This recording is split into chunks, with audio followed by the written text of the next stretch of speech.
Et je me suis dit, il n'était pas possible pour moi de me taire, de laisser prospérer le mensonge alors que je suis encore en vie. Je rappelle que je n'ai pas écrit des livres que sur Samuel Eto'o. Et j'ai été en France, en Belgique, en Allemagne et en Suisse également, qui m'a permis d'atteindre une certaine dimension. Jean-Bruno Tagné. Jean-Bruno Tagné. Le Camerounais Jean-Bruno Tagné. Jean-Bruno Tagné. Oui. Justement, Jean-Bruno Tagné. Jean-Bruno Tagné. Que lui reprochez-vous concrètement dans l'arnaque? Sa personnalité que j'avais décrite par le passé, malheureusement, a repris très rapidement le dessus. C'est quelqu'un qui est extrêmement clivant. Ce narcissisme compulsif qu'on observe chez lui, cette présence étouffante. Et qu'est-ce qui vous pousse, vous, Jean-Bruno Tagné, à prendre votre plume et rédiger ces livres? Alors, ce qui me pousse, c'est une des raisons qui l'ont amené à échouer, c'est effectivement que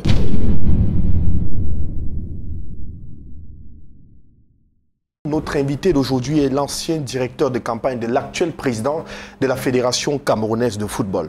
Après l'avoir accompagné au succès, il est aujourd'hui l'un de ses plus grands critiques, pas sur le plan personnel, mais sur l'aspect de son management et de ses promesses, tant sur le plan professionnel que sur les promesses faites en temps de campagne.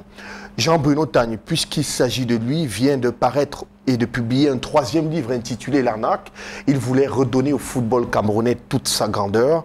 Nous tenterons de savoir si Jean-Bruno Tagné en veut personnellement à Samuel Eto'o. Quels sont leurs rapports à ce jour? Que décrit-il exactement dans son livre?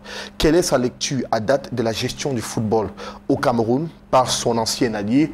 Samuel Eto'o est-il encore l'homme qu'il faut à la tête de la Fédération camerounaise de football? On en parle dans quelques instants. Mesdames, Messieurs, bienvenue à tous et à toutes. Vous êtes sur du Tic au Tac, vous êtes sur JNJ Média.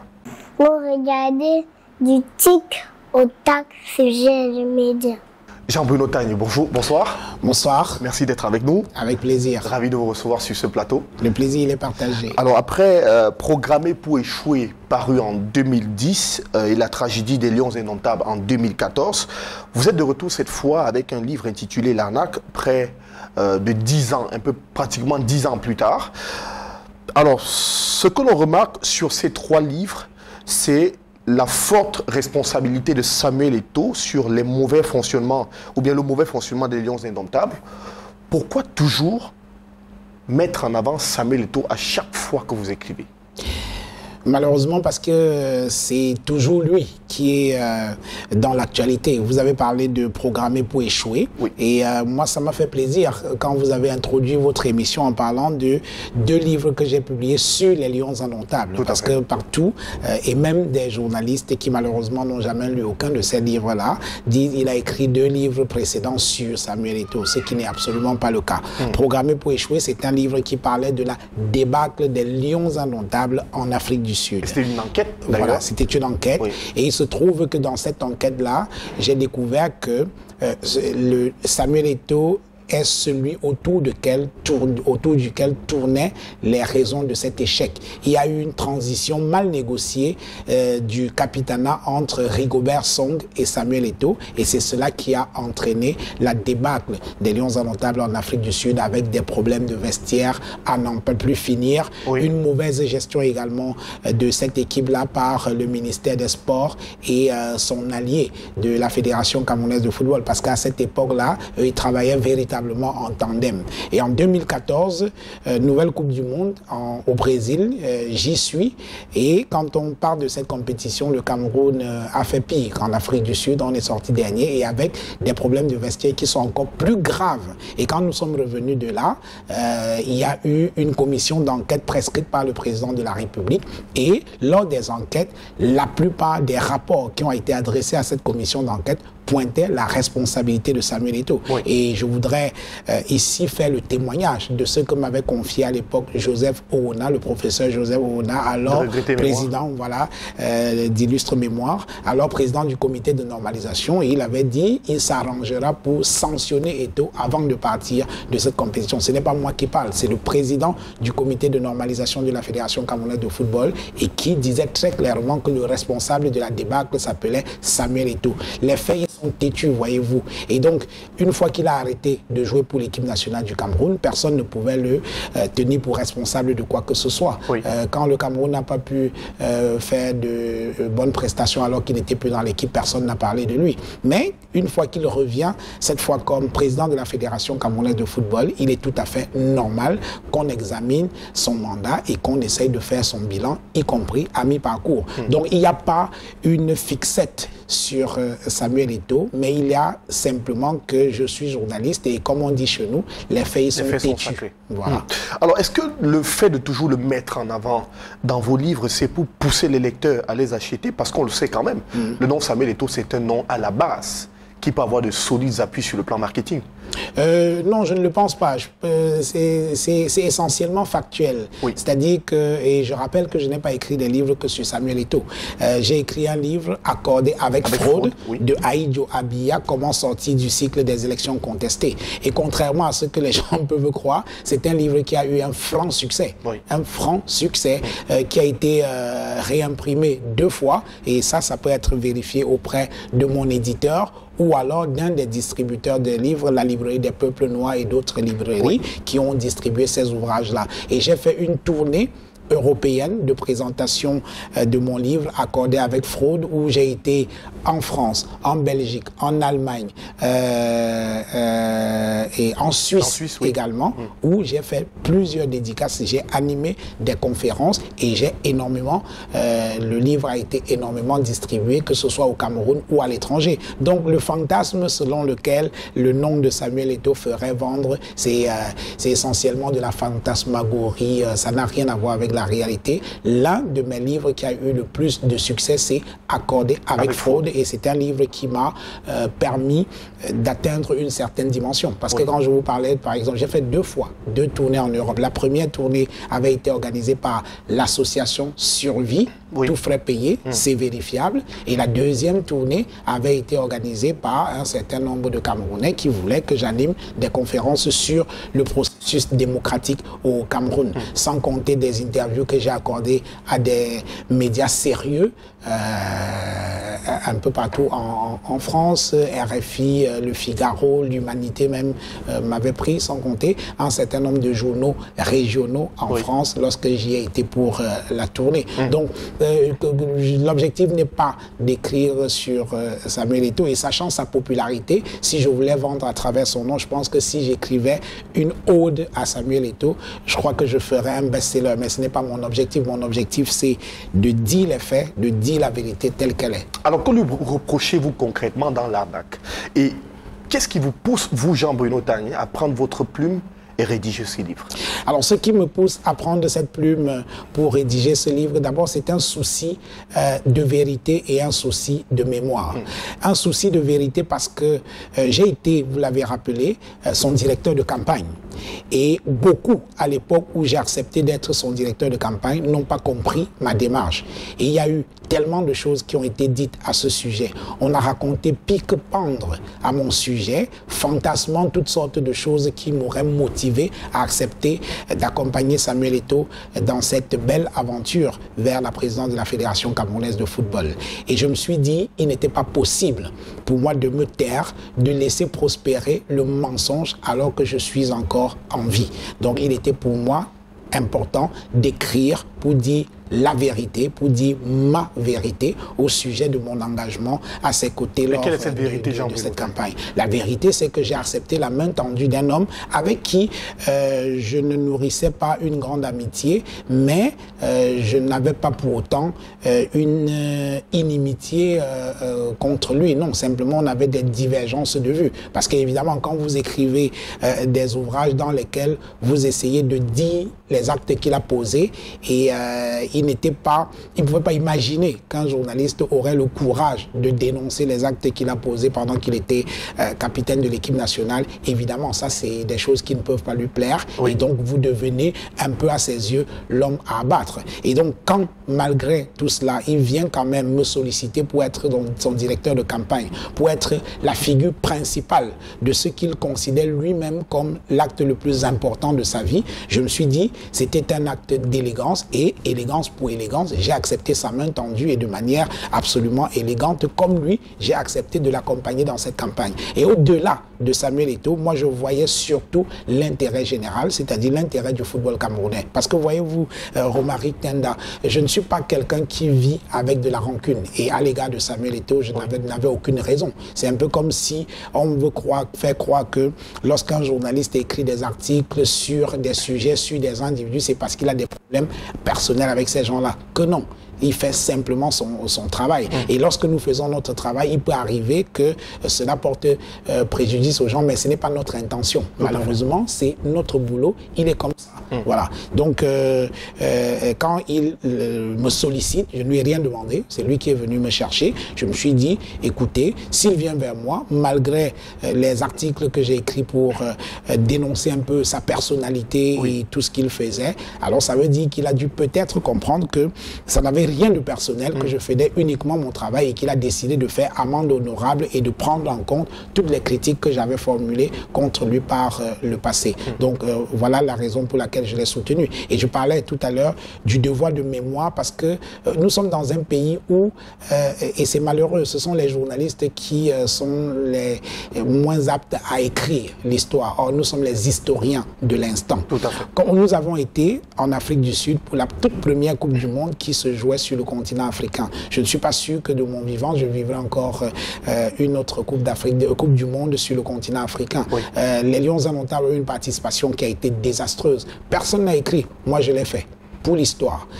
En 2014, moi, je reviens de cette compétition. J'aurais pu me contenter des comptes rendus que je faisais dans le journal Le Jour à l'époque, mais j'ai décidé d'aller beaucoup plus loin en écrivant un livre aujourd'hui qui fait date. Et Samuel Eto'o a réalisé une performance extraordinaire en devenant le président de la Fédération camerounaise de football. Tout le monde regarde, on applaudit, on écrit dans les réseaux sociaux, on bavarde, mais il n'y a aucun document qui va pouvoir consigner ce moment historique de la vie du football camerounais. J'ai décidé de faire un livre là-dessus. Donc ça également, c'est une des raisons pour lesquelles j'ai décidé d'écrire, c'est-à-dire un devoir de mémoire.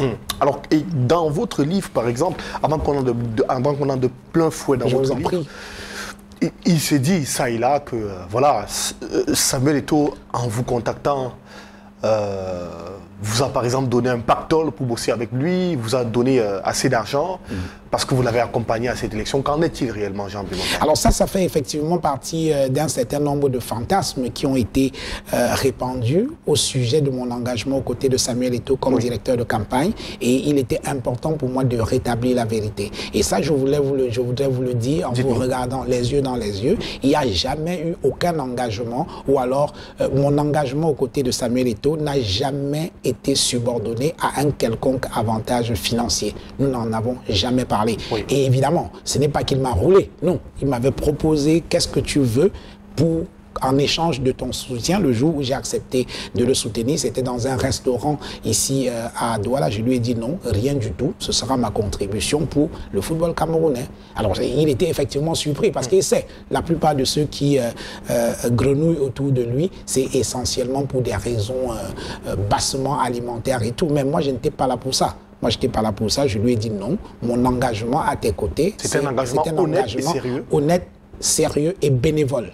Voilà, je n'avais pas besoin d'être payé pour ça. J'étais déjà très très heureux de participer à cette aventure-là aux côtés de probablement le Camerounais le plus célèbre, le plus illustre, si on enlève le président Paul Biya, bien sûr, en respectant son titre. Mais je pense que Samuel Eto'o, c'est une légende. C'est pas une légende, c'est la légende du football camerounais. Et donc, pour moi, être à ses côtés, c'était déjà un grand plaisir. Et je me suis dit, je ne vais pas, en plus de cela, demander à être payé, surtout si jamais le programme sur lequel nous avons discuté, si jamais il le réalise, pour moi ce sera un grand bonheur de savoir dans 20 ans, dans 30 ans, que Samuel Eto'o a révolutionné le football camerounais et que celui qui était son directeur de campagne à l'époque où il a brigué la présidente de la Fédération camerounaise de football pour faire ce travail extraordinaire, c'était Jean-Bruno Tagne. Pour moi, ça vaut plus que tout l'argent du Cameroun. Ça entre dans l'histoire, naturellement.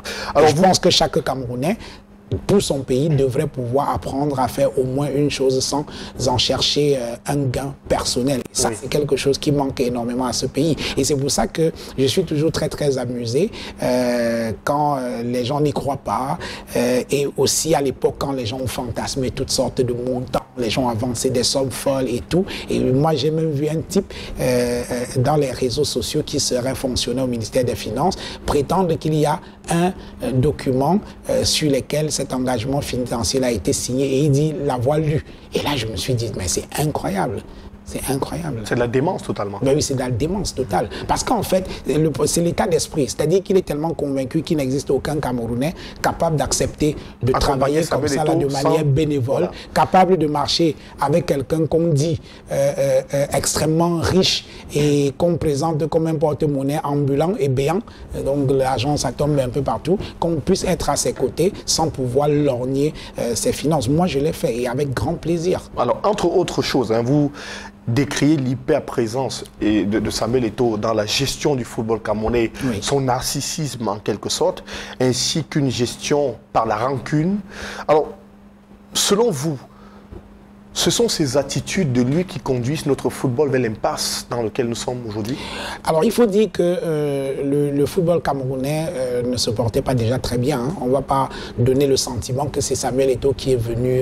Non, le football camerounais ne se portait pas déjà bien. Mais précisément, il est venu pour sauver ce football-là qui était dans une situation difficile et on lui a fait confiance. Parce qu'on a vu son passé de footballeur, on a été ébloui par le lustre de sa carrière et de son aura, on s'est dit qu'il pouvait réussir le miracle. Sauf que 2 ans plus tard, on est extrêmement déçu par le bilan assez indigent de ces 2 années à la tête de la Fédération camerounaise de football. Et parmi les raisons qui l'ont amené à échouer, parce que pour moi il a échoué, là-dessus il n'y a pas de nuance possible en ce qui me concerne et je n'attends qu'à être démenti là-dessus. L'une des raisons qui l'ont amené à échouer, c'est effectivement que sa personnalité que j'avais décrite par le passé et que je croyais avoir, j'espérais qu'il l'avait changé, malheureusement, a repris très très rapidement le dessus. C'est quelqu'un qui est extrêmement clivant. Il avait dit qu'il devait rassembler les Camerounais autour des valeurs du football. Aujourd'hui, les Camerounais sont plus que jamais divisés à cause du football. Et ça, c'est Eto'o. Il est également clivant au milieu des anciens joueurs. Vous avez vu toute la rage qui s'abat aujourd'hui sur Joseph-Antoine Bell, coupable simplement de rappeler un certain nombre de choses qui sont évidentes que n'importe quel Camerounais consciencieux pourrait voir. Vous avez appris qu'on a failli casser la gueule à Jérémy Ndita en pleine Coupe d'Afrique des Nations parce qu'il est venu dans le vestiaire comme n'importe quel illustre ancien lion indomptable. Lui-même, Samuel Eto'o, en 2017, quand on a gagné la Coupe d'Afrique des Nations, il est entré dans le vestiaire des lions indomptables pour féliciter ses jeunes frères, comme il le dit parfois de manière très condescendante. Voilà, donc pourquoi lui, il devrait entrer dans le vestiaire quand les lions ont gagné alors qu'il n'avait rien à y faire et pas Jérémy Ndita. Donc ça veut dire que dans son esprit, il pense qu'il est le propriétaire de cette équipe nationale-là et que personne d'autre n'a le droit d'y mettre les pieds, sauf si la personne lui fait allégeance. Parce qu'on voit très bien les autres comme les Roger Mila qui passent le temps dans le vestiaire, ça ne pose pas de problème parce qu'ils lui ont fait allégeance. Mais par contre, ceux qui restent un peu fiers, ils sont interdits d'équipe nationale. Donc, il y a cette personnalité-là, clivante, qui a repris le dessus. Il y a également ce narcissisme-là compulsif qu'on observe chez lui. Vous avez vu pendant la Coupe du Monde cette présence étouffante de Samuel Eto'o dans l'environnement de l'équipe nationale. Moi, j'ai vu une image surréaliste et au départ, c'est ce qui devait illustrer un peu la couverture de mon livre, celle de Samuel Eto'o à l'entraînement avec les joueurs, short et godasse, en train de jouer avec les joueurs, donner des consignes tactiques à tel ou tel joueur et tout. C'est ridicule. C'est ridicule. Il est président de la Fédération camerounaise de football. Même s'il est un ancien grand joueur vedette de cette équipe-là, je pense qu'il doit apprendre à tenir son rang. Et c'est ce qui le tue aujourd'hui. C'est-à-dire que 2 ans après, Samuel Eto'o n'a pas réussi à s'élever au niveau de sa fonction. Il est resté le joueur en culotte courte et godasse, malheureusement. Il n'a pas réussi à faire sa mue de joueur à manager de la fédération qu'il est devenu. Et vous pensez que c'est ça qui le plombe aujourd'hui? Bien sûr, et un certain nombre de conflits avec des joueurs. Et là encore, c'est quelque chose de surréaliste. Est-ce que vous vous rendez compte? Le président de la Fédération camerounaise de football et un des joueurs de l'équipe nationale ne se parle pas. André Onana, c'est de notoriété publique. Oui. Quand André Onana voit Eto'o, il passe. Si Eto'o lui tend la main, il ne la regarde même pas. Ils se sont engueulés comme des enfants en pleine Coupe d'Afrique des Nations en Côte d'Ivoire devant témoins. Voilà, donc ça, ce sont des actes qui montrent très bien que le type n'a pas encore réussi à tenir son rang de président de la Fédération camerounaise de football qui doit se mettre au-dessus de la mêlée. Et après, il y a également une dimension karmique dans ces choses-là. Je ne suis pas superstitieux pour un sou, hein, mais souvenez-vous, qui est le joueur qui avait refusé de serrer la main de Iya Mohamed, alors président de la Fédération camerounaise de football, devant caméra du Cameroun lors d'un match officiel des Lions en Attaque? C'est bien Samuel Eto'o. Aujourd'hui, il est redevenu président, on lui fait exactement la même chose. Vous savez, hein? L'histoire s'écrit de la même manière, voilà. Pratiquement. Alors, durant votre période de campagne, pourquoi vous n'avez pas pris le temps de dénoncer ce comportement de Samuel Eto'o? Est-ce que pendant la campagne, il avait cette attitude? Non. Alors, je dois à la vérité de dire que Samuel Eto'o a été exemplaire pendant la campagne. Oui. Il semblait avoir pris conscience des critiques qui avaient été faites sur sa personnalité. Et sa personnalité, on le jugeait, je l'ai dit tout à l'heure, clivant. On le jugeait arrogant, oui, prétentieux, narcissique, avec un ego himalayen. Oui. Voilà. Et donc, pendant toute la durée de campagne, je pense qu'il s'est fait violence pour ne pas que au moins une de cette attitude-là apparaisse et soit de nature à pouvoir plomber sa campagne. Oui. Il a été exemplaire à aucun moment dans nos rapports ou même avec les autres camarades avec lesquels nous étions dans cette équipe de campagne, il a manifesté ce type de comportement. Évidemment, il lui est arrivé des moments de grande colère, homérique pratiquement, mais c'était le stress. Et puis, parce que vous imaginez, il a tout mis dans cette campagne, il a mis de sa personnalité, il a mis de son argent, il a tout mis dans cette campagne et à un certain moment, on a eu des peurs. Par exemple, le jour où on est allé déposer son dossier de candidature, oui, 2 heures avant d'aller déposer son dossier, il était incomplet. C'est-à-dire que par miracle comme ça, on s'est retrouvé, les parrainages, il n'en avait aucun.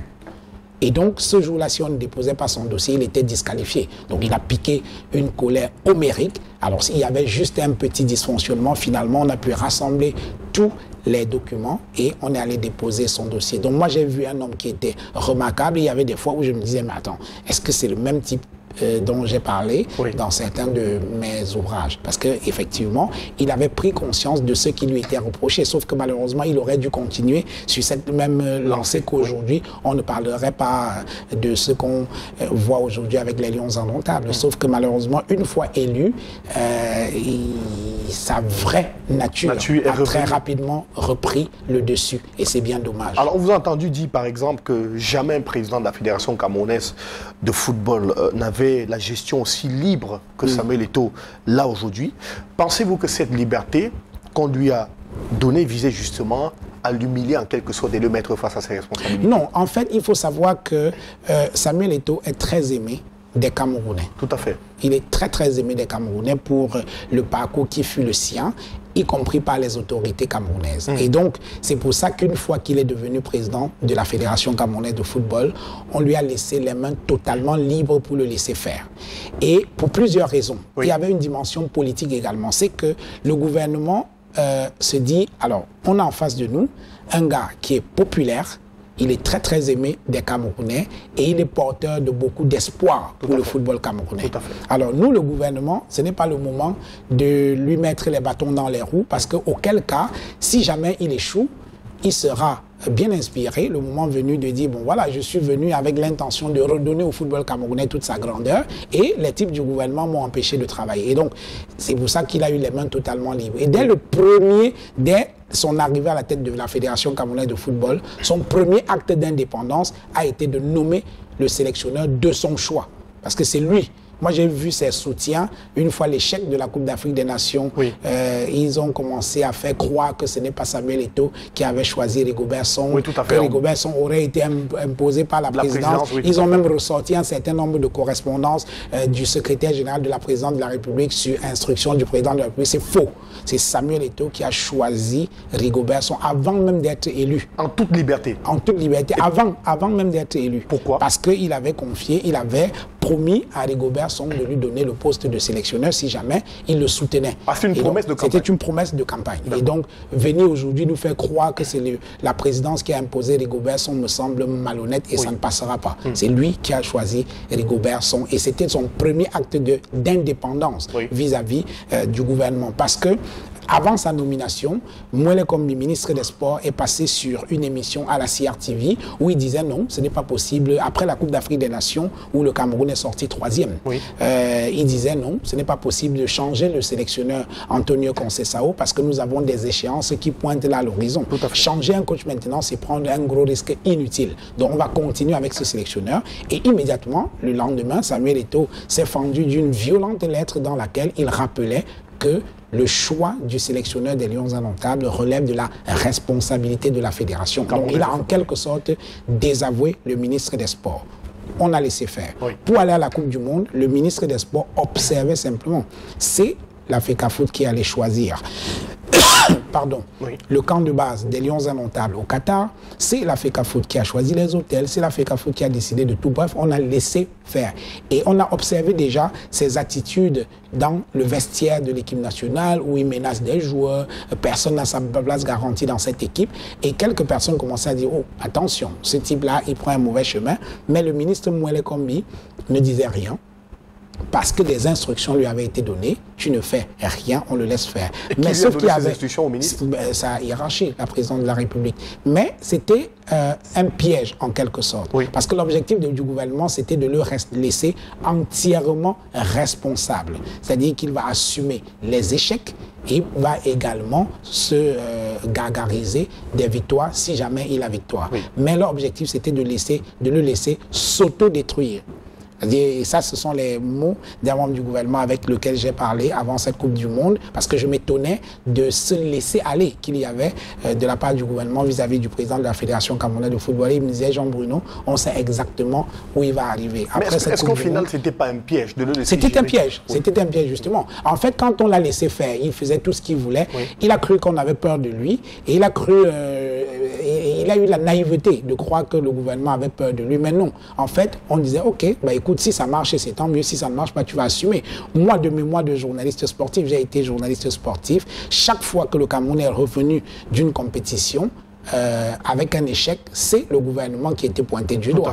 Une fois, le ministre des Sports, il était passé par l'Assemblée nationale pour s'expliquer devant les parlementaires, ainsi de suite. Mais depuis, qui parle du ministère des Sports? Personne. Parce que le ministère des Sports s'est lavé les mains et a laissé toute la responsabilité de l'organisation de l'équipe nationale au président de la Fédération camerounaise de football. Et aujourd'hui, il doit assumer les échecs. Et vous avez vu l'aise avec laquelle Mwele Kombi aujourd'hui s'exprime, parce qu'il dit, et ça c'est quand même assez rare de la part d'un ministre de parler comme ça du président de la Fédération camerounaise de football, dans une interview à la CRTV, il dit on ne peut pas semer les graines de la division et prétendre vouloir l'union sacrée autour des Lions indomptables. Et là, il parlait en écho au discours du président de la République le 10 février 2024, dans lequel il disait en clair qu'il y a eu des problèmes d'indiscipline au sein de cette équipe nationale, qu'il y a des problèmes d'organisation, et il regrettait, et il rappelait également que l'État du Cameroun consent d'énormes sacrifices financiers pour la marche de cette équipe nationale, et les Camerounais sont en droit d'exiger des résultats et une meilleure organisation. Je pense qu'on ne peut pas être plus clair. C'est un message qui sonne comme un désaveu de la part de la FECAFOOT, envers la FECAFOOT de Samuel Eto'o, et une reprise en main des choses par l'État du Cameroun. On a d'ailleurs écouté le ministre Narcisse Mwele Kombi parler du financement que l'État octroie pour la gestion du football et de la fédération et des Lions indomptables, qui sont chiffrés à plusieurs milliards de francs CFA. Il n'a pas donné les chiffres exacts, mais c'est ce qu'il a pratiquement dit dans son discours. Jean-Bruno, je propose qu'on marque une pause. Oui, alors, avant cette pause, et c'était très bien que le ministre fasse cette mise au point, parce que dans le fanatisme ambiant, beaucoup font croire souvent que la gestion de l'équipe nationale relève de l'argent de poche de Samuel Eto'o. Et donc, je pense que le ministre, conscient de cela, a voulu faire cette mise au point pour que chaque Camerounais sache que ce qui est dépensé pour faire fonctionner l'équipe nationale dans toutes les compétitions, c'est l'argent public Ce n'est pas l'argent d'un individu. Oui. Et quand bien même ça aurait été l'argent de la fédération relève de ce qu'on appelle sous d'autres cieux les biens sociaux. Oui. Ce ne sont pas vos biens, ce n'est pas l'argent de poche d'un individu, c'est l'argent de la fédération et la fédération appartient aux Camerounais. Mais dans le cas d'espèce, les fonds qui sont dépensés dans des compétitions, location des avions, les hôtels, la nutrition, les primes de match sont payés par l'État du Cameroun. Et donc, si les individus pensent que l'État peut payer et ne pas vouloir avoir un droit de regard sur ce qui est fait, je pense qu'ils se mettent le doigt dans l'œil. Et c'est pour ça que le président de la République a dit qu'on est en droit d'exiger. C'est pas, on attend, non, on exige. C'est une obligation de rendre compte. Et je pense que s'il y a encore des gens à la fédération qui sont capables de comprendre, ils devraient pouvoir comprendre vers où on va. Et donc, quand on écoute le président de la Fédération camerounaise de football dit « j'ai payé les primes », voilà. C'est une grossière erreur. Non, c'est même malhonnête. Oui. C'est pas lui, c'est l'État du Cameroun. C'est vous et moi qui payons ces jours-là. D'accord. Je propose qu'on marque donc cette pause, Jean-Bruno. On se retrouve dans la deuxième partie de cet entretien. À tout de suite. Vous regardez JNJ Média. Restez avec nous. Dans cette deuxième partie d'émission, nous parlerons du sort des Lions indomptables du Cameroun et naturellement de la gestion du football camerounais par le président de la Fédération camerounaise de football, Samuel Eto'o, toujours en lecture, toujours en lumière avec le livre L'arnaque de Jean-Bruno Tagne. Alors dans cette deuxième partie, Jean-Bruno, nous allons questionner un tout petit peu l'écoute du manager Samuel Eto'o. Est-ce que Samuel Eto'o écoute ou il n'écoute pas? Parce que d'aucuns estiment qu'il écoute exclusivement certaines personnes de son entourage, mais parfois quand vous lui faites des reproches qui vont dans le sens de la construction, il n'y tient pas compte, il botte carrément en touche et il fait ce qu'il veut. Alors moi, j'ai jamais travaillé à la Fédération camerounaise de football. Moi, ma mission auprès de Samuel Eto'o s'est arrêtée le 12 décembre 2021. Oui. Et la dernière fois où j'ai mis les pieds à la Fédération camerounaise de football, c'était en décembre, fin novembre, début décembre 2021. Oui. Voilà, donc pour déposer son dossier. Je n'y ai plus jamais mis les pieds, même quand il a été élu, je n'y suis pas allé. Je n'avais aucune raison d'y aller, n'étant pas un employé de la Fédération camerounaise de football. Ceci dit, donc, pourtant, j'ai quand même écrit un livre où je parle de ce qui se passe à la Fédération camerounaise de football. C'est vous dire que j'ai un certain nombre de sources en interne, que ce soit autour de lui ou alors même les employés ordinaires de la maison qui peuvent me donner le pouls de ce qui se passe à la Fédération camerounaise de football. Il y a une constante. Chaque fois que je discute, même avec ceux qui étaient mes camarades dans cette équipe de campagne, quand je leur dis, mais les gars, pourquoi vous pouvez laisser Samuel faire telle chose? Et la réponse qui revient chaque fois, invariablement, quelle que soit la personne avec laquelle je parle, c'est Jean-Bruno, tu es bien placé pour savoir qu'il n'écoute personne. Voilà. Tout simplement. Tout simplement. C'est dire qu'il n'écoute pratiquement pas parce que... il écoute lui-même. C'est-à-dire qu'il est convaincu que tout ce qu'il fait est bien. Et l'autre chose également, c'est que Samuel Eto'o a commis beaucoup d'erreurs, c'est-à-dire de céder au populisme ambiant. Quand il fait des choses, les badauds, la foule applaudit, il a l'impression que c'est très bien. Mais malheureusement, il devrait savoir que la foule ne réfléchit pas. Quand vous lisez la psychologie des foules Gustave Le Bon, c'est très très clair. La foule ne réfléchit pas. Au contraire, si vous avez tendance à suivre la foule va vous mener vers le gouffre. Pour illustrer un peu cette histoire de foule à laquelle il ne faut pas faire confiance parce qu'elle ne réfléchit pas, on a eu, pour ceux qui lisent la Bible, je ne suis pas un grand lecteur de la Bible, je crois en Dieu, ça c'est sûr, mais lorsqu'on a mis Jésus sur la croix pour le tuer, il était avec un brigand qu'on appelait Barabbas, je crois, et la foule a demandé de libérer Barabbas et de tuer Jésus. Voilà, donc c'est exactement cette foule-là. Donc si vous êtes un manager, au lieu de faire confiance au personnel technique qui est là pour vous accompagner, pour vous aider à réussir, et vous cédez au populisme, à la foule, il est évident que vous allez échouer. Alors, faut-il et doit-on manager par la rancune, Jean-Bruno Tagne? Non. Deux cas d'espèce, le cas de Eric Maxime Choupo-Moting et le cas, par exemple, de Michael Ngabé Gandjoui, qui ne sont... pour Michael, il n'est ni allé à la Coupe du Monde, ni à la dernière CAN. Et pour Eric Maxime Choupo-Moting, il n'est pas allé à la dernière Coupe d'Afrique des Nations. Et lorsque vous faites le parallèle, ce sont les mêmes plaintes qui reviennent, parce qu'ils ont eu des frottements avec Samuel Eto'o. Absolument. Est-ce qu'on doit diriger les hommes de cette manière? Mais non, absolument pas. Je pense que ce sont également les conséquences, l'échec du Cameroun aujourd'hui et le bilan assez chétif, indigent même de l'exécutif actuel de la Fédération camerounaise de football est la conséquence effectivement du management par la terreur. C'est-à-dire qu'il dirige par la terreur et il dirige également par la rancune.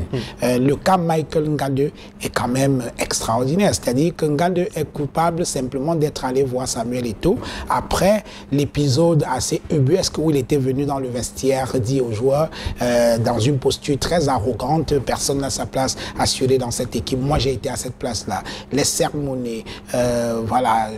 Comme des gamins. Ben oui, c'était hallucinant. On n'a jamais vu ça. Et donc quand il a fait ça, et il n'était pas le coach, hein, il était le président de la fédération. Et après cet acte, le lendemain à l'entraînement, Michael Ngade est allé le voir pour lui dire, bon président, tu n'as pas besoin de faire ce genre de discours, surtout que nous avons gagné. Et quand tu le fais avec des caméras qui te filment, il était armé de micros, donc c'était quelque chose. Il venait faire son show. C'était préparé. Fait. Oui, il venait faire le show. C'est pas bien. Les autres ne vont pas te le dire, mais je sais que personne n'a apprécié, même les sélectionneurs n'ont pas apprécié. Ils n'ont pas le courage de venir te le dire. Moi, je venais te faire la remarque respectueusement. Écoute, je pense que ce n'était pas nécessaire. Il dit, ok, j'ai compris mon petit, j'ai compris. Sauf que malheureusement, il a peut-être compris, mais il s'est dit, mais qui est-il pour venir me dire ce que je dois faire? Et dès cet instant, Michael Ngade avait signé son arrêt de mort. Ils étaient deux à qui on voulait couper la tête. Il y avait Michael Ngade et Zambo Anguissa. Sauf que couper la tête des deux, c'était trop gros. Et ils avaient également un tandem qu'ils n'aimaient pas beaucoup. Apparemment, ils s'entendaient beaucoup. Il était question de casser ce tandem-là. Donc finalement, on a dû sacrifier Michael Ngade, qui était à l'origine de la qualification du Cameroun pour la Coupe du Monde. Parce que le centre qui est expédié dans les buts par, comment il s'appelle, le mec là, Toko Ekambi, le centre a été fait par Michael Ngade. Et Michael Ngade, qui était parmi les meilleurs joueurs du Cameroun lorsqu'on a remporté la Coupe d'Afrique des Nations en 2017. Donc c'est un taulier de cette équipe-là. Il m'a semblé qu'il a été parmi les capitaines, soit capitaine ou vice-capitaine de cette équipe-là. Il n'est pas allé à la Coupe du Monde. Une vengeance personnelle du président de la Fédération camerounaise de football. Et dans le cas deuxième cas, Éric-Maxime Choupo-Moting, on a eu le fin mot de la part de son propre père, qui est également son manager, qui dit que oui, Maxime paye le fait que j'ai dénoncé que la Fédération camerounaise de football est ouverte pour le compte des joueurs des comptes bancaires à UBA sans obtenir leur autorisation. Ce qui normalement est Est-ce que c'est faisable, Jean-Benoît? C'est ça qui est quand même terrible, parce que la banque UBA devrait un jour rendre compte de cette histoire, parce que le père de Choupo-Moting a été très très clair. Il est même allé plus loin, que plus tard, on lui a amené des documents antidatés pour qu'il les signe de la part de la banque. Mais c'est très grave. C'est quasi mafieux. Comment on peut ouvrir des comptes bancaires pour des adultes sans qu'ils en soient informés? Ça, c'est quelque chose de terrible. Et pour avoir dénoncé cela, il a décidé de le faire morfler en mettant son fils de côté. Donc voilà, c'est-à-dire que vous êtes dans une équipe, vous fermez vos gueules ou alors on ne vous fait pas partir. Il y a également un autre cas qu'on peut citer, celui du gardien André Onana. André Onana est venu à la Coupe d'Afrique des Nations simplement parce que le gouvernement a insisté pour qu'il vienne. Les négociations avec son club ont été menées par le gouvernement. Si ça ne tenait qu'à la Fédération camerounaise de football, il ne serait pas venu. C'est pourquoi, sur la liste des 27 joueurs, il y avait 4 gardiens, ce qui est absolument inédit. Dans toutes les équipes, en général, on va avec 3 gardiens, mais le Cameroun est la seule équipe probablement qui est partie à la Coupe d'Afrique des Nations avec 4 gardiens de but, parce qu'effectivement ils avaient prévu qu'André Onana ne viendrait pas. Donc on lui a fait plein de misère dans cette équipe-là, dans l'espoir qu'il ne viendrait pas. Toujours une question de vengeance. Voyez-vous, on ne peut pas construire avec ce genre d'attitude qui me semble absolument puérile et pas de nature à pouvoir faire évoluer une équipe. Résultat, les Lions indomptables sont sortis au premier tour de la dernière Coupe du Monde. Ils sont sortis en 8e de finale, je pense, de la dernière Coupe d'Afrique des Nations en Côte d'Ivoire. Est-ce qu'aujourd'hui, Jean-Benoît Tagne, d'après vous, Eto'o est-il encore celui qu'il faut à la tête de la Fédération camerounaise de football? J'aurais du mal à répondre par l'affirmative à cette question, parce que le bilan, il est ce que nous savons tous, toute propagande et tout fanatisme mis à part.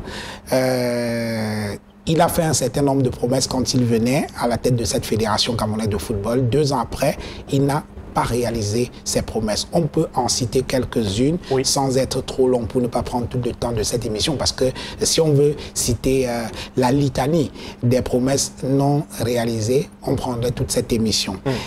C'est lui-même qui l'avait dit, qu'il attaquait la construction du siège de la Fédération camerounaise de football en janvier 2023. Nous sommes en 2024, c'est-à-dire plus d'un an plus tard, il n'y a même jamais mis les pieds. Deuxième chose, il nous avait promis de nous amener, d'avoir donné au Cameroun un contrat équipementier jamais signé dans l'histoire du football africain. Et il nous disait que cet obscur équipementier qu'on appelle One All Sport devait offrir aux Lions. Parce que personne d'autre ne connaît cet équipementier. Au départ, ils nous ont dit oui, c'est un grand équipementier qui habille également un club du Maroc. Sauf que 3 ou 4 mois plus tard, le club marocain s'est rendu compte que ça ressemblait à une arnaque. Ils ont résilié le contrat. Donc le Cameroun est le seul pays aujourd'hui qui joue avec des maillots One All Sport. Toujours est-il que One All Sport, dit-on, selon Samuel Eto'o, devait offrir un bus flambant neuf pour les Lions indomptables. Jusqu'à aujourd'hui, on n'a jamais vu la couleur de ce bus. Et même le contrat avec One All Sport n'a jamais été vu, même pas par le président de la commission du marketing, qui était par ailleurs le 4e vice-président de la Fédération camerounaise de football. Il avait également promis de construire pas moins qu'une dizaine de stades à travers le Cameroun. Il n'y en a pas un seul qui a été livré jusqu'à ce jour, et nous sommes à 2 ans de son mandat. Arrivé à la tête de la Fédération camerounaise de football, à peine 6 mois, il a fait modifier les statuts pour s'attribuer un mandat non pas de 4 ans, mais de 7 ans. C'est-à-dire qu'il voulait voler 3 ans de plus sur les 4 qu'il avait obtenus au moment où il avait été élu. Et suprême incongruité, il disait que cette rallonge devait commencer à compter du mandat en cours. C'est-à-dire, au lieu de faire 4 ans comme initialement prévu, il devait en faire 7. Ce qui est une grosse escroquerie, non seulement d'un point de vue du droit, mais également d'un point de vue de l'éthique. Parce qu'il faut apprendre à respecter la parole donnée. Et donc, il n'a été arrêté dans cette dérive quasi soviétique que par une instruction venue de la FIFA qui lui a dit « Monsieur, vous ne touchez pas à la durée de votre mandat ». Il avait également promis une grande transparence et l'accountability dans la gestion de la Fédération camerounaise de football. Mais ce n'est pas moi qui dénonce l'opacité. Tous les présidents de clubs ont multiplié des correspondances que nous avons tous lues pour dénoncer l'opacité dans la gestion des fonds de la Fédération camerounaise de football.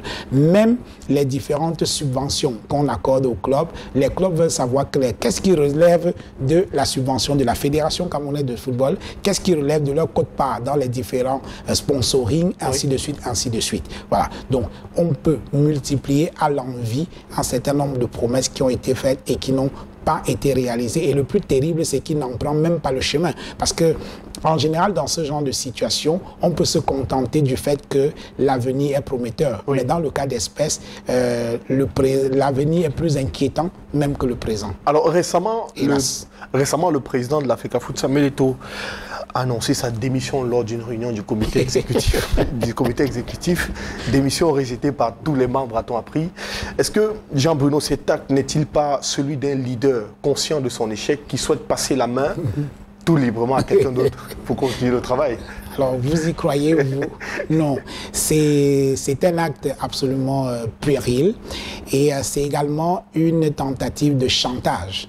De la part de, oui, c'est un chantage de la part de Samuel Eto'o. Et on va voir beaucoup d'actes de ce genre. Moi, j'ai également lu dans les réseaux sociaux, j'espère que c'est faux, et qu'on me pardonne pour ça, Roger Mila qui disait que si jamais Samuel Eto'o quittait la présidence de la FECAFOOT, nous sommes foutus. C'est lui qui est foutu, si jamais il ne quitte pas nous. Au contraire, il y a plein de gens qui seraient soulagés parce que ce qu'on observe est quand même assez désastreux aujourd'hui. Il faut arrêter la saignée. Pour revenir à cette démission factice du président de la Fédération camerounaise de football, je pense que c'est un acte de chantage, mais assez puéril quand même, parce que au moment où on l'attendait sur le bilan du Cameroun à la dernière Coupe d'Afrique des Nations et sur les raisons de l'échec et son plan pour relancer cette équipe nationale dans la perspective des nouvelles échéances, il nous sait effectivement ce fake là cette fausse démission. Mais en réalité, c'est un acte de com' et qui a un peu marché quand même. Parce que moi, j'ai accordé une interview à un journal français, SoFoot. L'autre jour, on parlait de cette affaire. C'est une interview à paraître dans les prochains jours. Et je leur disais, vous êtes effectivement, la presse internationale est tombée dans le piège de Samuel Eto'o. Parce que moi, j'ai vu effectivement, même les grands journaux, l'équipe titrée, Samuel Eto'o, après la Coupe d'Afrique des Nations, Samuel Eto'o démissionne et son comité exécutif dit non. Il a réussi sa com. Oui. Il a réussi sa com à l'international. Au Cameroun, les gens sont morts de rire quand on a vu ce truc-là. Parce qu'on connaît la personnalité de Samuel Eto'o. C'est pas quelqu'un qui démissionne. Ça pourrait peut-être arriver, mais pour qu'il démissionne, il faudrait qu'il soit vraiment dos au mur. Oui. Et c'est peut-être une arme sur la tempe pour qu'il démissionne. Parce que c'est un fonceur. C'est un jusqu'au boutiste et il n'est pas comme vous et moi. C'est-à-dire que notre réaction, une fois qu'on est au cœur d'une tempête, c'est de nous arrêter, de laisser le vent passer avant de reprendre la marche. Lui, il fonce dedans. Ce n'est pas quelqu'un qui sait s'arrêter. Oui. Il fonce jusqu'à ce qu'il va se retrouver vraiment au bout du bout. Donc, ce n'est pas dans son ADN, ce n'est pas dans son mindset de pouvoir démissionner. Pour moi, c'était un fake. L'objectif, c'était un chantage. Et à l'égard, et une manière d'attirer l'attention de la FIFA, de la CAF et du gouvernement camerounais pour leur dire que, attention, parce que il y a les enquêtes sur les matchs truqués présumés dans lesquels il est cité à travers les audios que nous avons tous entendus. La CAF est en train d'enquêter là-dessus, l'enquête est même déjà terminée. La FIFA aussi. Le gouvernement camerounais s'est déjà fait une raison là-dessus parce qu'à la présidente de la République, on a reçu tous ces gens-là, Ndjala Kouane, toutes ces personnes-là ont été auditionnées et tout ça pour savoir de quoi il était question. Et donc, sachant qu'une décision pourrait être bientôt rendue, son objectif c'est de dire attention, vous ne pouvez pas me dégager parce que j'ai le soutien indéfectible de mon comité exécutif, d'une ancienne gloire. Et on a même fantasmé l'idée selon laquelle si on le suspendait de ses fonctions à la Fédération camerounaise de football, il y aurait des risques de troubles à l'ordre public. Tout à fait. C'est n'importe quoi. Ia Mohamed l'avait sanctionné et à l'époque, devant le conseil de discipline, on avait dit qu'il y aurait un risque de printemps arabe au Cameroun si jamais on le suspendait. On a suspendu, rien n'est arrivé à personne. Joseph Oona l'a également sanctionné après la Coupe du Monde au Brésil. Rien n'est arrivé à personne. Donc je pense qu'il faut qu'on arrête ce genre de chantage pour masquer ses propres défaillances à la tête d'une institution qu'on appelle la Fédération camerounaise de football. Aujourd'hui, quel avenir, d'après vous, lui sera réservé à Samuel Eto'o? Est-ce que vous pensez qu'il va aller jusqu'au bout de ces 4 ans et remplir pour un autre mandat? Ou alors vous pensez qu'il pourrait être débarqué en cours de route? Ça va être très très difficile. Ça va être très très difficile pour lui de terminer son mandat. Les accusations de matchs truqués, présumés, il bénéficie de la présomption d'innocence, qui est quelque chose de sacré. On va la lui reconnaître, la présomption d'innocence. Mais c'est assez grave quand même, parce que dans le football, les matchs truqués, c'est pratiquement le crime suprême.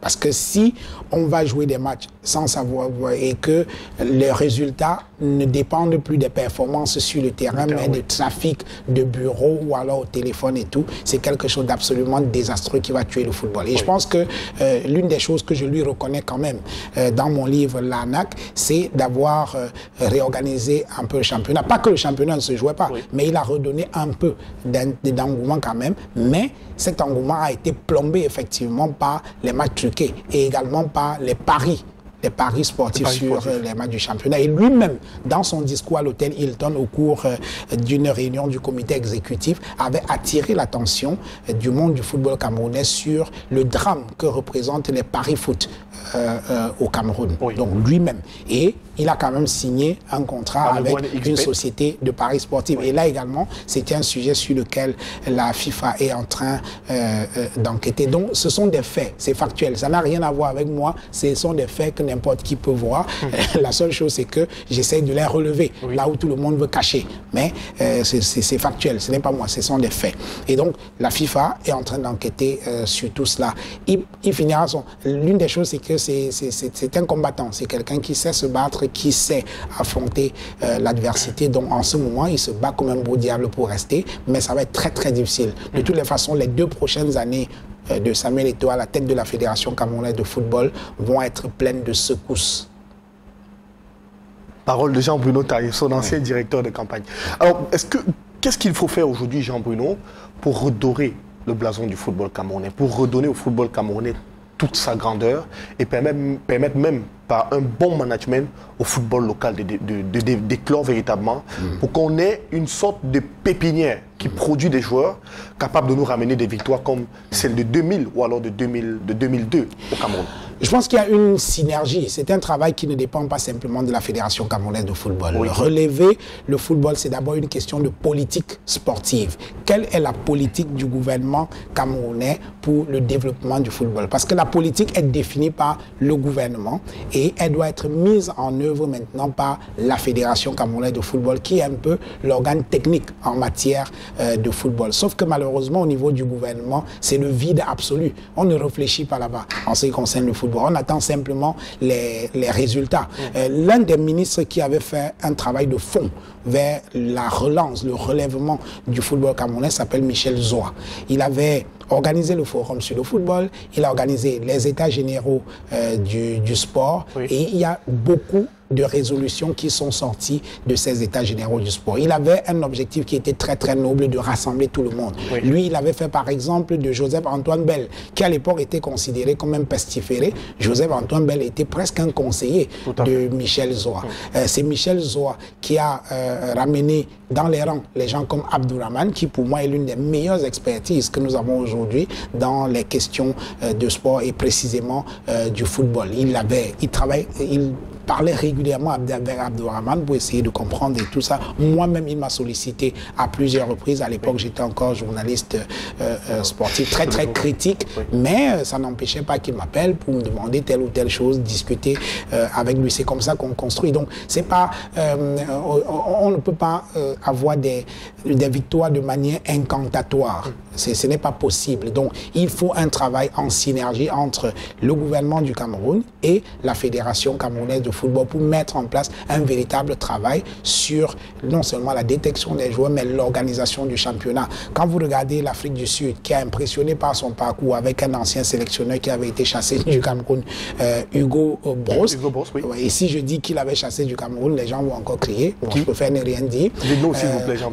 Avançons. Donc, Hugo Broos qui a réussi quand même à donner une 3e place à l'Afrique du Sud dans cette Coupe du Monde avec une équipe dont le vivier était constitué de joueurs du championnat local. Parce que le championnat sud-africain, il est compétitif. Vous voyez? Donc, on peut faire exactement la même chose au Cameroun aujourd'hui. Avoir le courage. Et il faut communiquer aussi là-dessus, de dire, nous irons à la Coupe du Monde avec une équipe à 50% de joueurs évoluant dans le championnat national. Oui. Et même si on ne gagne pas, on aura au moins réussi à permettre à ces enfants d'affronter le haut niveau. Il faut le faire. L'objectif n'est pas de gagner. L'Afrique du Sud n'a pas gagné la CAN. Mais qu'est-ce que l'Afrique du Sud a fait un beau parcours? Le Cap-Vert n'a pas gagné la CAN. Mais qu'est-ce que le Cap-Vert a séduit? Donc, c'est ça l'objectif. Mais le Cameroun a été nul dans le jeu, nul dans l'organisation. C'est ça qui est énervant. Donc, il faut travailler là-dessus aujourd'hui. C'est-à-dire une véritable synergie entre le gouvernement et la Fédération camerounaise de football pour préparer les choses, travailler le championnat. Et le problème également, c'est qu'au Cameroun, le gouvernement croit qu'on développe un secteur d'activité à coup de décret. Par un décret, ils ont créé un machin qu'on appelle l'ANAFOOT, qui ne sert strictement à rien. l'ANAFOOT. Je pense qu'il ne faut pas avoir peur de revenir en arrière, de se dire nous avons créé un machin qui nous coûte de l'argent et qui n'a jamais réussi à rien produire. On ne connaît pas. À la dernière Coupe du Monde d'Afrique des Nations, il y a quel joueur qui a été peut-être détecté par l'ANAFOOT ou quoi que ce soit. Donc je pense qu'il faut réorganiser les choses, mais pour cela, il faut une véritable synergie entre le ministère des Sports et la fédération. Le ministère qui doit penser la politique gouvernementale en matière de football, puisque nous parlons précisément du football, et travailler avec la Fédération camerounaise de football pour mettre cela en œuvre. Ok. Alors, vous étiez à Douala il y a quelque temps pour la présentation de votre livre L'Arnaque. Oui. Il voulait redonner au football camerounais toute sa grandeur. On a vu des confrères et même des personnes qui vous apprécient être avec vous au Grand Mall pour ce grand moment. Alors, ce livre, comment peut-on s'en procurer et où peut-on le trouver ? Alors, le livre, il est disponible à Yaoundé, à la librairie des peuples noirs, Montagne Rouge. C'est une librairie que j'aime beaucoup parce que c'est la propriété de Mongo Betty. Voilà, cette librairie est aujourd'hui tenue par sa veuve avec le soutien du professeur Ambroise Comme. Voilà, donc librairie des peuples noirs à Yaoundé, Monté SNI. Et ici à Douala, le livre, il sera disponible bientôt parce qu'il était en rupture de stock. Oui, tout à fait. Immédiatement après sa sortie, un mois après sa sortie, le livre il était épuisé. Donc avec mon éditeur, on a dû réimprimer de nouveaux exemplaires qui sont de nouveau disponibles. Et ici à Yaoundé, pour l'instant, ils sont distribués par une personne. Je vous communiquerai son téléphone que vous allez faire défiler pour que les téléspectateurs, ceux qui regardent cette émission, puissent la contacter pour pouvoir avoir le bouquin ici à Douala. Et au sujet de ce livre, je voudrais dire que c'est un livre que j'ai écrit le cœur apaisé. Oui. Il n'y avait aucun esprit de vengeance. D'ailleurs, je n'avais aucune raison de l'avoir parce que il fallait que je réponde quand même à ce qui se dit comme quoi ce serait un livre de vengeance. Non, absolument pas. C'est un livre que j'ai écrit le cœur apaisé, sans acrimonie, avec un seul souci: la sincérité et la vérité. Et je rappelle également que dans vos sorties, vous avez eu à le dire à plusieurs reprises, vous n'avez donné que 20%. Oui. Vous n'avez donné pratiquement 20% de ce que vous avez vécu réellement avec Samuel. Parce qu'en réalité... En fait, le livre, effectivement, la partie témoignage, c'est-à-dire la campagne, celle à laquelle j'ai assisté en immersion, c'est à peine 20% du livre. Le reste, c'est un travail d'enquête. Et comme je l'ai dit, moi, je n'ai mis les pieds à la FECAFOOT pour la dernière fois quand décembre 2021.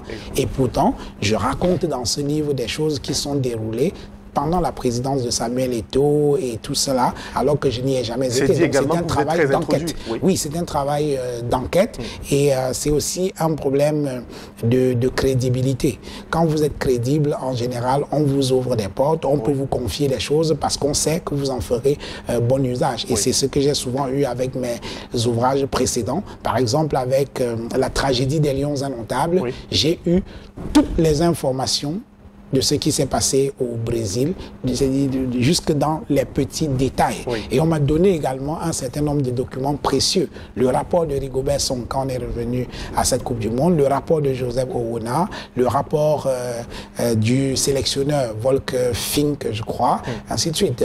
Donc, tous ces rapports qui étaient destinés au Premier ministre qui présidait, enfin, au secrétaire général des services du Premier ministre qui présidait la commission d'enquête. Même Samuel, quand il va lire l'arnaque, il y a des choses que je révèle là-dedans. Il va se demander, mais comment il a fait pour le savoir? Par exemple, quand je raconte que la première réunion qu'il a avec le personnel de la Fédération camerounaise de football, une fois qu'il arrive comme nouveau président, son discours est de dire que la seule chose qu'il attend d'un collaborateur, c'est la loyauté.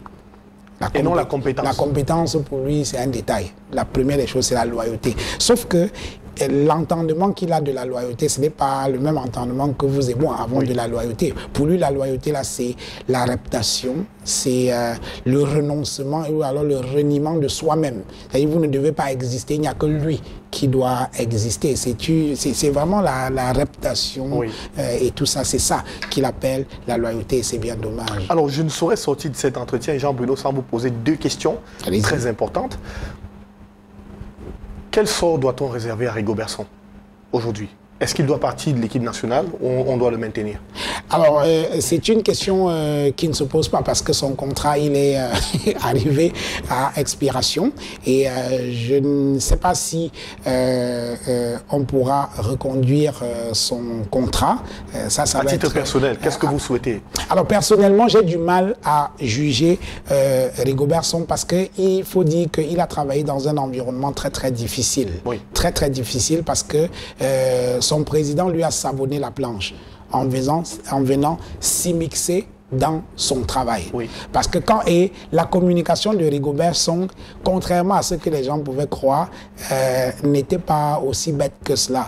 C'est des messages qu'il essayait de passer. Quand il vient en conférence de presse, par exemple, on lui demande, mais pourquoi dans votre liste, il n'y a pas Choupo-Moting? Il dit, Choupo-Moting, c'est un joueur important. Vraiment, c'est un joueur important. C'est même l'un des meilleurs et tout ça.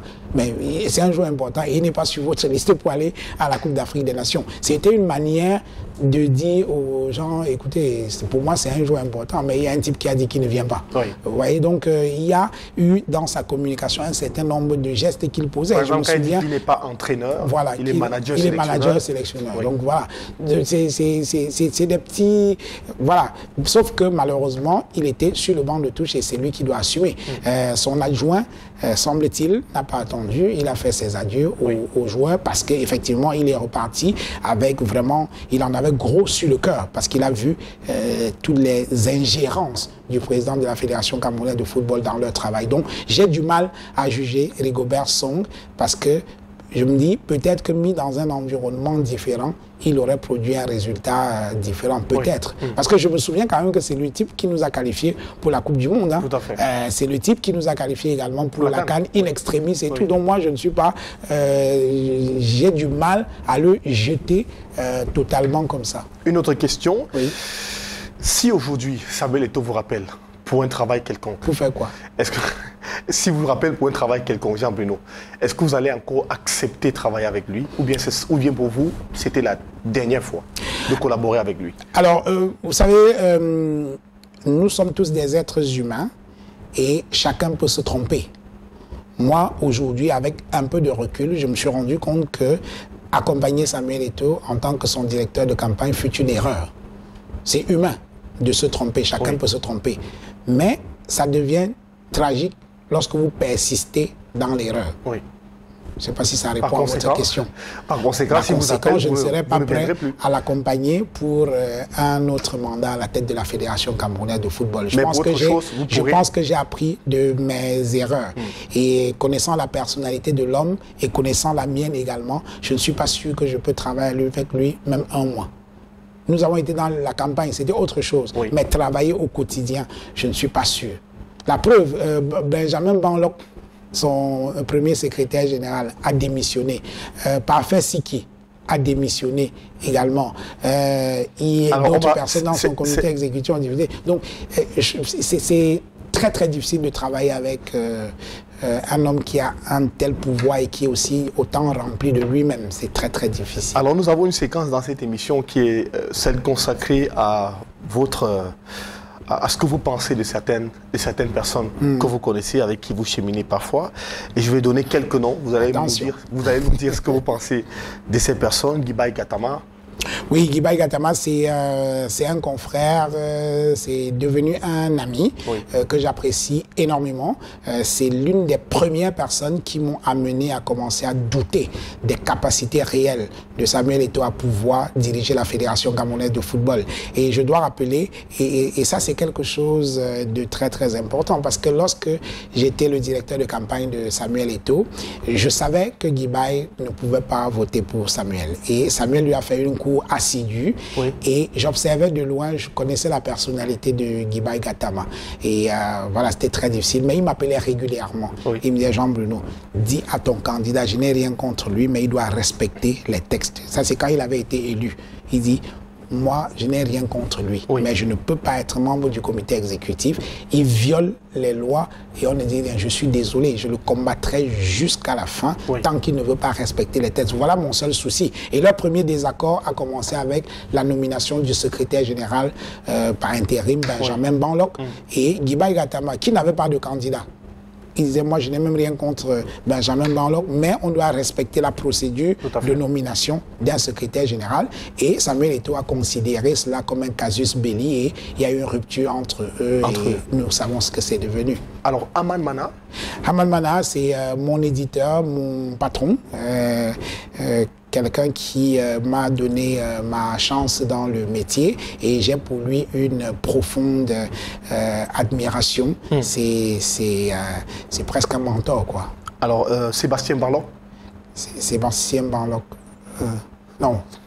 Benjamin Banlok. Ah, Benjamin, oui, Benjamin Banlok, le russe. Oui. Benjamin Banlok, oui, le secrétaire général de la Fédération camerounaise de football qui a démissionné. Alors lui aussi, ça, sont des actes qui m'avaient amené à comprendre qu'on prenait le mauvais chemin. Parce qu'il avait mouillé le maillot pendant la campagne. C'était un élément essentiel de l'équipe de campagne de Samuel Eto'o. Vous vous souvenez qu'il avait été le secrétaire général de Seydou Mbongo-Njoya et il avait été viré parce qu'on le soupçonnait d'être un pion de Samuel Eto'o lorsque la candidature de Samuel Eto'o a été officialisée et donc il a finalement été viré à cause de Samuel Eto'o et lorsqu'il rejoint l'équipe de campagne de Samuel Eto'o enfin, après il est nommé secrétaire général et leur relation se détériore, il décide de démissionner, ce que moi j'ai trouvé tout à fait admirable, c'est-à-dire que démissionner, être capable de dire je ne veux plus. Et ça c'est quelque chose que beaucoup de gens ne savent pas faire parce que je connais plein de gens qui ne sont pas d'accord avec ce qui se fait et qui subissent. Donc, Benjamin Banlok, il est comme moi. On n'est pas des avaleurs de couleuvres. Et Parfait Siki? Parfait Siki, un confrère également. J'ai eu beaucoup de peine pour lui. Il a connu quand même des épisodes très très malheureux. Des soutiens de Samuel avaient failli lui casser la gueule pendant le jour de l'élection au Mont Fébé. J'étais là, donc j'ai essayé de calmer la tension. Et deuxième chose, il est quand même allé en prison pendant, je crois, 6 mois. Tout à fait. Pour rien. Simplement parce que, voilà, oui, pour rien. La preuve, la procédure qu'il y avait contre lui est à quel niveau aujourd'hui. Donc c'est simplement parce qu'un individu a décidé, je vais le faire morfler. C'est moi. Il a fait 6 mois de sa vie en prison. Et j'admire la dignité avec laquelle il a subi ce mauvais sort. Que pensez-vous de Jean-Pierre Amourou Belinga? Bon, patron de médias qui malheureusement aujourd'hui est en prison. Vous savez, la situation dans laquelle il est assez difficile. Je ne souhaiterais pas ça même à mon ennemi. Ce n'est pas mon ennemi. Donc, je préfère ne pas tirer sur une ambulance. Il est déjà dans des situations très très difficiles. J'espère qu'il va pouvoir s'en sortir. Bruno Bidjan? Bruno Bidjan, un confrère également, voilà, avec qui je discute très très souvent. Il m'a souvent fait l'amitié de m'inviter dans ses émissions. En ce moment, lui aussi, il est en difficulté. J'espère qu'il va pouvoir s'en sortir et je le lui souhaite. On va parler cette fois de Ernest Obama. Ernest Obama, mon ancien camarade dans l'équipe de campagne de Samuel Eto'o, aujourd'hui il est son porte-parole. Nous avons choisi des chemins différents. J'espère qu'il est à l'aise là où il est. Quels sont vos rapports aujourd'hui? Pas vraiment. Quand on se voit, c'est chaleureux. Bon, j'espère que c'est sincère. Pour moi, en tout cas, c'est sincère. Oui. Pour moi, quand je le vois, c'est une accolade. Mais ces temps-ci, on ne s'est pas beaucoup vu. Il a fait quelques émissions. Il n'a pas été très, très gentil avec moi, mais bon, c'est pas grave et tout ça. Donc, voilà quoi. Le général Valsero? Le général Valsero, c'est quelqu'un avec qui je discute très, très souvent. Oui. Et dans l'histoire de Samuel Eto'o, Valsero était un soutien de Eto'o quand il a été candidat. Et je me souviens quand j'ai accepté, quand la nouvelle que je suis le directeur de campagne de Samuel Eto'o a été publiée, Valsero a fait une vidéo dans sa clinique dans laquelle il me félicitait d'avoir accepté d'être le directeur de campagne de Samuel Eto'o. Et il me disait, j'ai posé un acte de grandeur d'avoir dépassé les récriminations que je pouvais avoir contre Samuel Eto'o pour accepter de l'accompagner dans cette aventure. Mais le jour où Samuel Eto'o nomme Ernest Obama porte-parole du candidat, Valsero m'appelle et il me dit, Jean-Bruno, nos chemins se séparent ici. Je lui dis, mais qu'est-ce qui se passe? Il dit non. Samuel Eto'o est dans la manipulation. J'utilise ces mots, il dit ce type n'a pas changé. Il est dans la manipulation. Quelle idée de te mettre aux côtés d'Ernest Obama. Je lui dis, mais Valsero, il n'y a aucun souci, moi ça me dérange pas. Il dit non, non, non, non, il n'a pas changé. Et il me dit, faites très très attention, parce que je pense qu'il a dû promettre ta tête quelque part. C'est-à-dire de dire que voilà, une fois que j'aurai travaillé avec Jean-Bruno, il n'ouvrira plus jamais sa bouche pour critiquer quoi que ce soit dans ce pays. Sauf que ça a été un mauvais calcul. Moi, je suis un homme libre. Et vous pensez que Valsero avait raison, finalement? Oui, je pense qu'il avait raison. Il avait raison. Sur la situation. Oui, il avait raison sur toute la ligne. Il a dit, un type, en général, ne marche qu'avec des gens qui lui ressemblent. Et il a dit, fait de Ernest Obama un élément de sa campagne, ça signifie qu'il ressemble à Ernest Obama et tout ça. Bon, enfin, ce sont ses arguments. Hein. Oui, tout à fait. Oui, et il a décidé de retirer son soutien à Samuel Eto'o et depuis lors, il ne l'a plus jamais lâché. Je ne vous apprends rien au sujet de ces capsules qu'il fait sur la présidence de Samuel Eto'o. Mais au-delà de ça, je pense qu'il y a beaucoup de lucidité dans ce qu'il fait. Et un jour, parce que quand j'étais encore dans l'équipe de campagne, j'étais fâché contre Valsero. J'en voulais à Valsero, je lui faisais des messages pas très gentils et il rigolait. Il me disait, Jean-Bruno, moi, quand je tape sur Samuel, je tape sur mon ami. Personne parmi vous ne le connaît comme moi je le connais. Donc, je tape sur mon ami parce que je l'aime beaucoup et j'ai compris qu'il est entré dans une histoire qui finalement va, au lieu de l'élever, va plutôt le détruire. Et aujourd'hui, on est fondé à penser que Valsero avait eu raison trop tôt. Alors, deux personnalités pour terminer. Maurice Kamto. Maurice Kamto, principal opposant au régime Biya, mais ce qui m'intéresse davantage chez lui, c'est l'intellectuel. Brillant professeur d'université, j'ai eu l'honneur de l'avoir comme enseignant de droit international public à l'université de Yaoundé 2, donc c'est une personne pour qui j'ai un profond respect. C'est quelqu'un qui a également une certaine éthique de vie qui, moi, m'interpelle. Et on a le sentiment, quand on observe, au-delà de tout ce que les gens peuvent dire là, qu'il a vécu toute sa vie avec dans son esprit qu'il pourrait un jour entrer en politique et il s'est arrangé pour avoir une vie assez exemplaire. Ça, c'est quelque chose de très, très intéressant et c'est rare dans la scène politique camerounaise où fourmille plein de faux dieux et de charlatans et tout ça, de trouver des gens qui ont une certaine éthique comme celle de Maurice Kamto. Alors, et pour terminer, le président Paul Biya. Le président Paul Biya, président de la République du Cameroun. Qui vous a nommé, je crois, à l'époque au Conseil national de la communication. Oui, bon, je ne sais pas si c'est lui qui m'a nommé ou bien c'est un de ses collaborateurs qui a dû mettre mon nom parce que je ne suis pas celui qui me connaît, donc ça m'étonnerait. Donc, président de la République du Cameroun, il a eu un destin exceptionnel, c'est-à-dire que réussir à être président d'un pays comme le nôtre, c'est un destin exceptionnel, sauf qu'il a trop duré. Et c'est son drame aujourd'hui. C'est-à-dire que quand vous avez déjà plus de 40 ans de pouvoir, même pour vous, même ce n'est plus bon. C'est épuisant. Oui, c'est épuisant et vous ne pouvez plus rien faire. C'est-à-dire qu'il a atteint le bout du bout, quoi.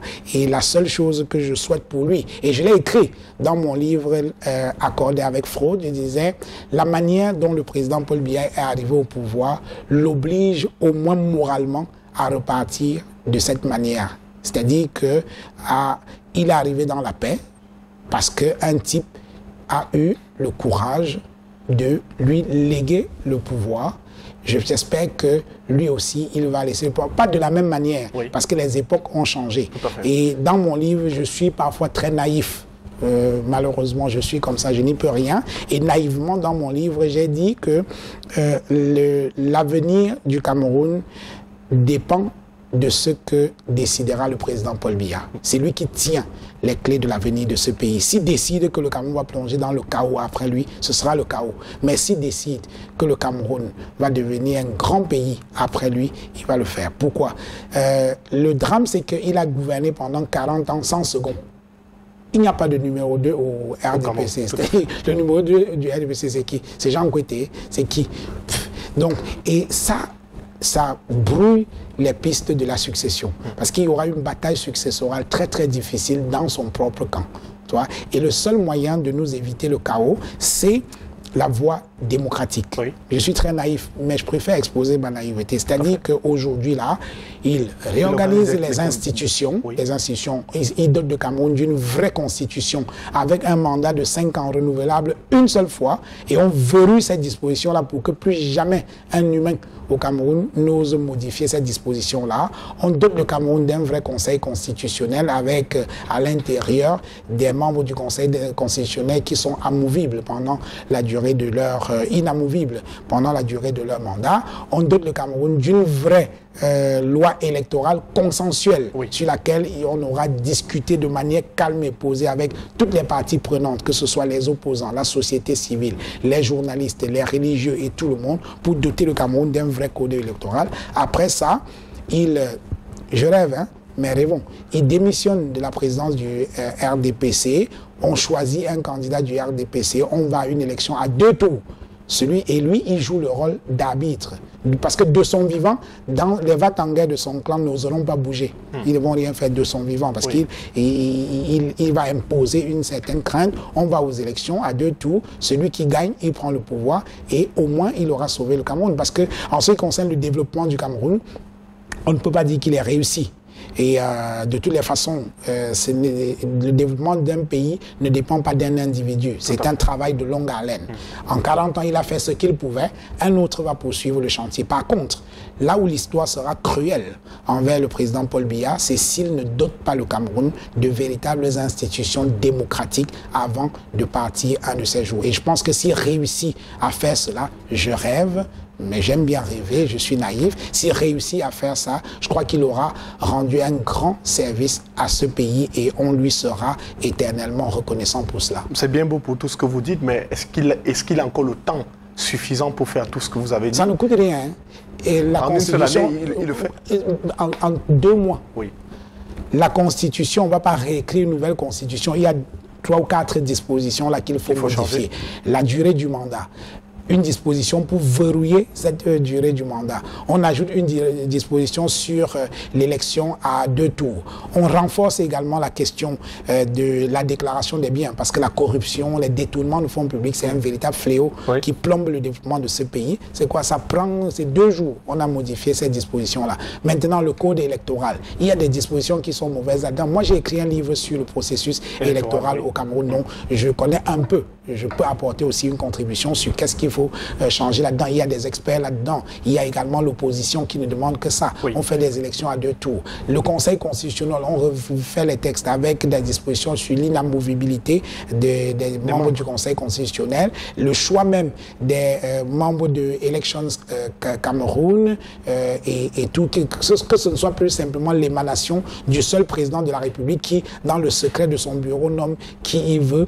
Ça jette des suspicions tout à fait légitimes hein, des opposants sur une telle institution. On n'a pas besoin d'un an pour ça. C'est une simple question de volonté. Et le président de la République, toute sa carrière d'homme politique durant, a joué sur quelque chose qui s'appelle le temps. C'est-à-dire, c'est les journalistes de la CRTV, des étudiants qui disaient souvent le maître du temps, ce qui est une hérésie, mais effectivement, il lui croit ça. C'est-à-dire, il prend son temps pour toutes sortes de choses. C'est précisément ce qui lui manque le plus aujourd'hui, le temps. Parce qu'il se fait déjà un peu vieux. Ce n'est pas une insulte à son égard, c'est un fait. Il n'est plus tout à fait jeune, à 91 ans. Voilà, donc changer tout ça, ça ne prend pas 3 mois, c'est 2 mois. Et on a des opposants, on a la société civile qui a déjà réfléchi sur toutes ces questions-là. Il suffit simplement d'avoir un peu de volonté et d'avoir l'amour pour son pays. Et le sens de l'histoire.